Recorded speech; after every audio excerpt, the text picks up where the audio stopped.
Perfect নহয়। কোনো আমি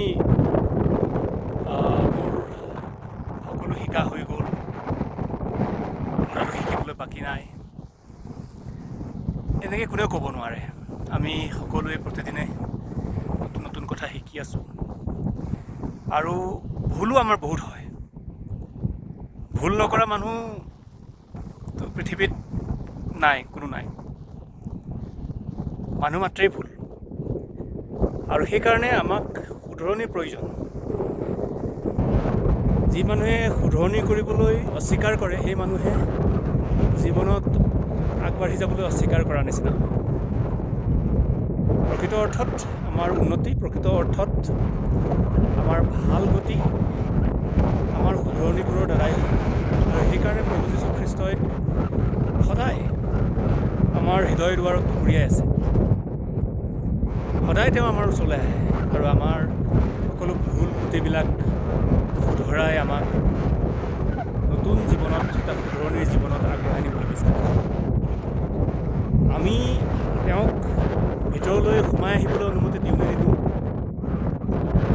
বহুতে আমি বহুত কথা জানো, কিন্তু পাপৰ বন্ধনৰ পৰা ওলাই আহিবলৈ যি আমাক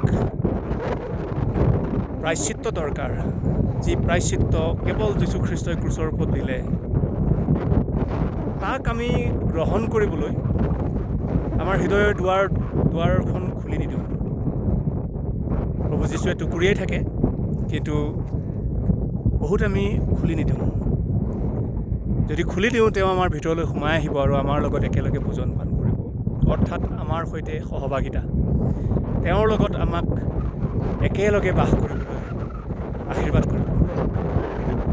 গতিকে পৰিত্ৰাণৰ বিষয়তে হওক বা প্ৰতিদিন আমাৰ জীৱনৰ শুধৰণিৰ ক্ষেত্ৰতে হওক, আমি আমাৰ নিজৰ অৱস্থাবিলাক প্ৰভুৰ চৰণত শুধাই দিওঁ হওক, আৰু তেওঁ যেতিয়াই আমাক শুধৰাবলৈ আহে আমি তেওঁক অনুমতি দিওঁ হওক, আমি পাতি দিওঁ হওক, য'ত যি ভুল ভ্ৰান্তি আছে চব কাটি ছিঙি তেওঁ আমাক সুন্দৰ কৰি তোলক, সুচী কৰি তোলক, আৰু তেওঁৰ সন্তান হিচাপে আমাক গঢ়ি তোলক।